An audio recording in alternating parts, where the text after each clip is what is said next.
Spirituality and human instincts.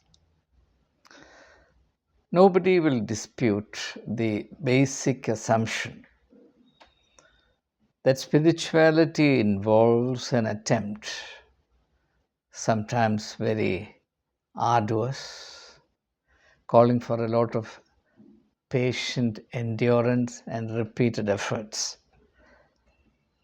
to amend oneself, to correct oneself, to improve oneself.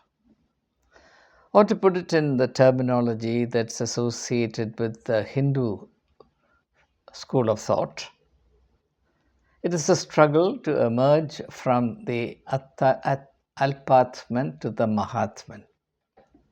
Translated into familiar English words, the emergence from the low self to the high self. So a radical change is envisaged. Remaining as one always has been,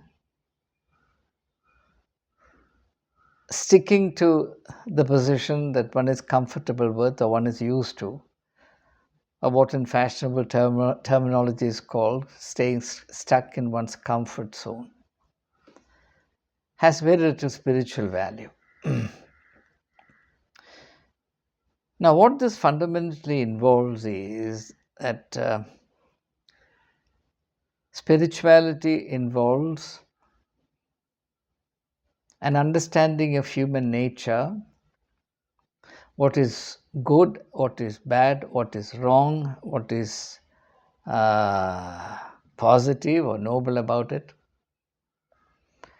and to attain mastery over the negative, the low, the mean minded, the selfish, the narrow, so that what is noble and universal in us can become the dominant traits of our personality.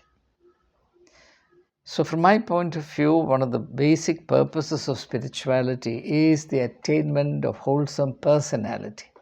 Personality. For me, personality is a spiritual concept, and perhaps the highest earthly goal of practicing spirituality is the attainment of noble and wholesome personality. And perhaps it was this that Jesus meant when he said, "You are the light of the world." Light in this context can be to some extent equated with nobility, the light of nobility. Now, when we think of human nature, one of the fundamental things we have to reckon or become aware of or to handle is the phenomenon called instinct. Many instincts are at work in human nature. Now, I don't intend to provide a list of all those instincts because it's common knowledge. I'll only take up one or two instincts for discussion and then proceed to a consideration or a theme of some universal significance. For example, there is this instinct to dominate. Human beings have in their nature a very powerful instinct, the instinct to dominate. And interestingly enough, this instinct to dominate is complemented with the instinct to subjugate oneself, to surrender oneself, or to allow oneself to be enslaved, or to voluntarily submit oneself to the domination of others. The instinct to dominate cannot be practiced without others who are willing and happy to be dominated. Both are instincts, and both are bad for human personality.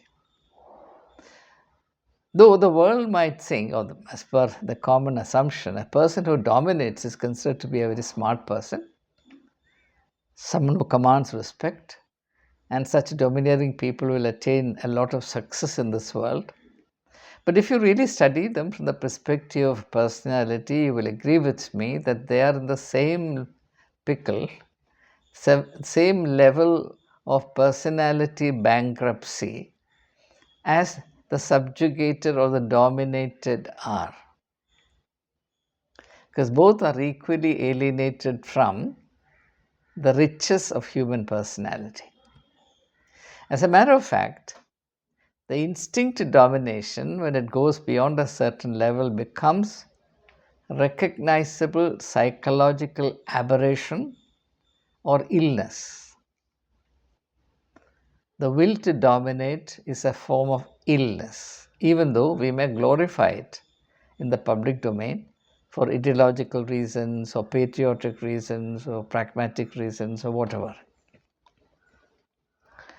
Great men or men and women who have attained any degree of greatness are those who have overcome the instinct to dominate. And equally, there are also the people who have overcome the instinct to be dominated. Why the instinct to be dominated is attractive is that if you're dominated, then you don't have to be responsible for yourself. You can always offer the excuse that, I have no control over my situation. Nothing is up to me. Everything is up to somebody else. Unless and until those circumstances change, there is nothing I can do to improve my situation or to give a better account of myself. So the condition of being dominated is very luxurious in breeding excuses of various kinds. But offering any excuse whatsoever is inimical to the development of our personality, as well as changing the unfortunate predicament in which we are at any given point in time. Those who are interested in their ultimate well-being, those who are interested in improving themselves, those who are interested in attaining a more felicitous state of life, must refrain from inventing and offering excuses. Offering excuses is tantamount to doing disservice to oneself. It is in effect shutting the door against one's own improvement. That's all I would like to say for the time being as far as the instinct to be dominated is concerned. Now let's concentrate for a little while, very briefly, on the instinct to dominate. Most Christians don't realize, and most people who are practicing religions, doesn't matter which religion, doesn't realize that those who manage to reach positions of power and influence in the religious context suffer from a hyper addiction to the instinct of domination. They are driven by the thirst to dominate. And I've already stated that this instinct to dominate is a form of sickness. They're not normal people. Christians, for not knowing this,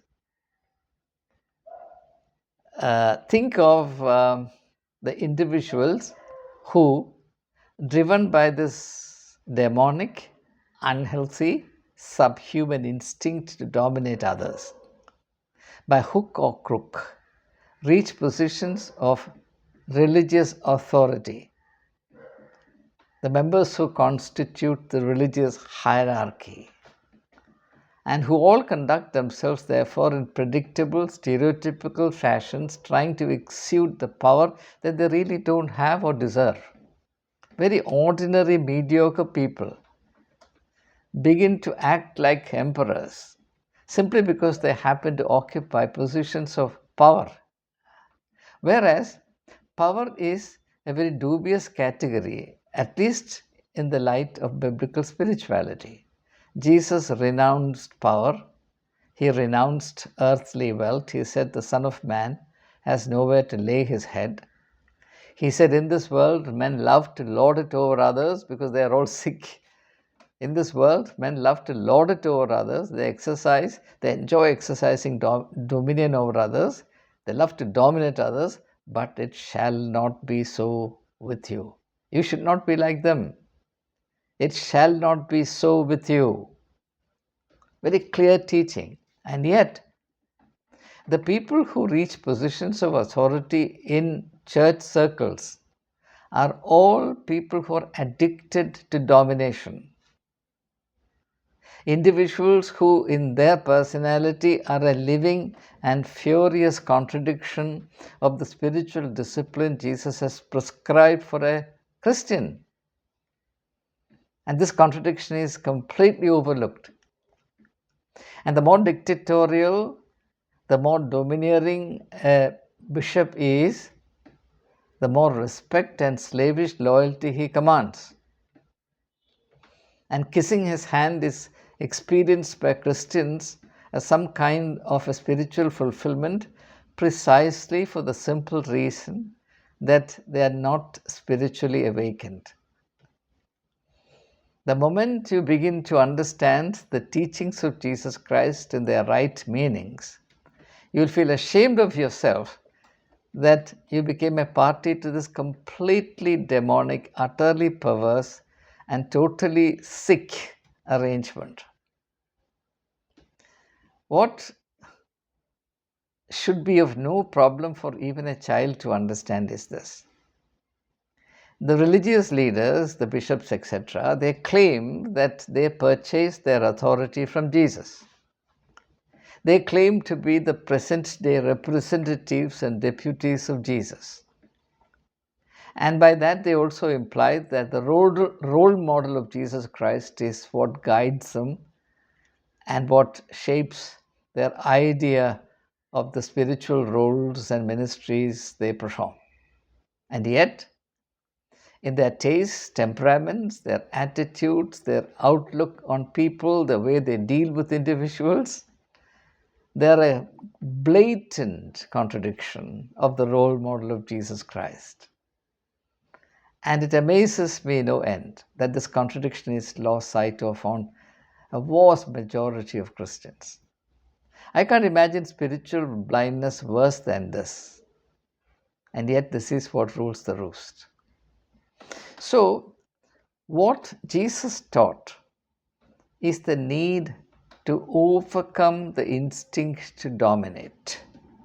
Now, let me explain why this is important. What constitutes the common factor, the common denominator, if you like, of all forms of animal life, including human, is instinct or our instincts. Every animal has its own instinct. Animal life is completely dominated by instinct. An animal will react, will behave, will act only according to its instinct. Therefore, if you throw a piece of bone to a pack of dogs, they will bite each other, they bark, they fight. The most unseemly spectacle, the most immoral spectacle, if you like, but we don't associate morality with dogs precisely for the reason that they're completely conditioned by their instincts. The moral sense makes sense only in the context of freedom from instinct or mastery over instincts. Now, for example, in the case of Jesus, he had all the authority in the world imaginable, and he makes a well-considered decision. He makes a choice not to exercise that authority, but to be the servant of all. Because it's only by serving that you can add value to human personalities and human life. If you lord it over them, if you exercise dominion over them, if you try to dominate them, you reduce the value and you degrade those you dominate. Even if they're happy to be dominated, the outcome is disastrous. Because the only outcome of domination and subjugation is the degradation of both. Degradation of those who dominate and the degradation of those who allow themselves to be dominated. So, the human spiritual progress is necessarily from the tyranny of instincts to triumph over instincts, which is when spiritual personality begins to be born. And Jesus deals with the most powerful of animal instinct, which is the instinct to survive. In the 12th chapter of the Gospel of John, chapter 24, onward, 24, 25, Jesus says, "Truly I say to you, unless a grain of wheat falls down and dies, it lives alone. But if it dies, it will produce an abundant harvest." And then he goes on to say that he who saves his life shall lose it, and he who loses his life for my sake shall find it. Now, clearly, this is a teaching involving the need or highlighting the need to triumph over the instinct of self preservation, because in this world, if anything valuable is to be realized, there is a price to be paid. You can't do what is good, righteous, just, and noble without inviting a backlash, because the world is dominated by vested interests. And anything that is good, just, and righteous will activate the anxiety of embedded vested interests, and they will react. And this is at its acute stage in relation to doing what is godly, which is the highest good. And that is the reason why Jesus was crucified. So if you are dominated by the instinct of self-preservation, the outcome is that you will be a born coward. You will never do justice to the noble instincts within you. You will never even try once in your life. And therefore, you will waste this precious life entrusted to you. And that is the ultimate form of self-condemnation.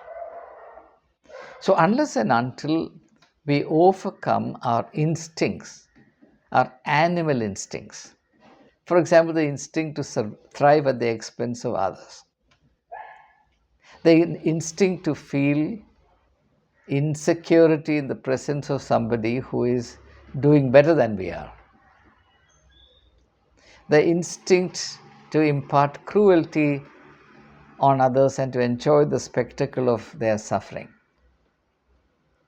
the instinct to deprive others of what they own, possess, and make it our own. That is the instinct of covetousness. The instinct to degrade others rather than ennoble them, so on and so forth. The instinct to tell lies in the context of difficult situations, in the foolish assumption that by telling lies you can get out of it. Or the instinct to make scapegoats of others. You're not willing to take or accept responsibility for what you have done. You thrust it on somebody else, scapegoating others, so on and so forth. There are whole ranges of instincts, and each one of these instincts make us resemble more and more animals. And therefore, if we don't overcome the tyranny of these instincts, and if we don't go beyond these instincts, we will never know what it means to become a human being. We'll become two-legged animals. And that's the vision that King Lear has, where he says human beings are no more than bare, poor, forked animals. Bare means ill-clad, poor, poverty, forked means two legs, forked. Bare, poor, forked animals. And our spiritual growth is from this state of being poor, bare, forked animals to the nobility, the greatness that is exemplified in those who have attained spiritual enlightenment, of which Jesus Christ is one of the many, many inspiring paragons or exemplars. Now, in contrast to this, when we come into the domain of religion, we have exactly the opposite. It's those who are themselves the slaves of their own instincts to dominate, to exploit, to take advantage of the credulity of others, the innocence, the helplessness, the credulity of others, who come to the top. and they happen to be revered, obeyed, respected, and deemed the mediating force between God and human beings, this is utterly reprehensible. The enormity of this mistake needs to be recognized.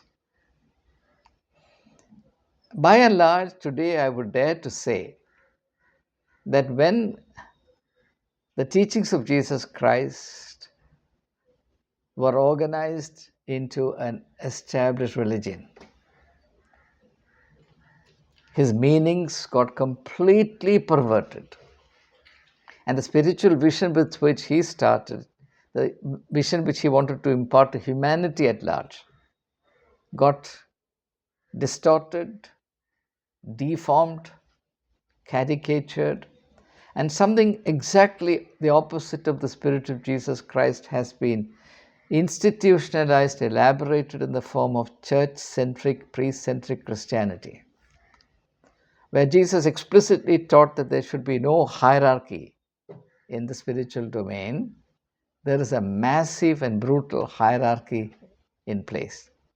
The reason why Jesus ruled out hierarchy and its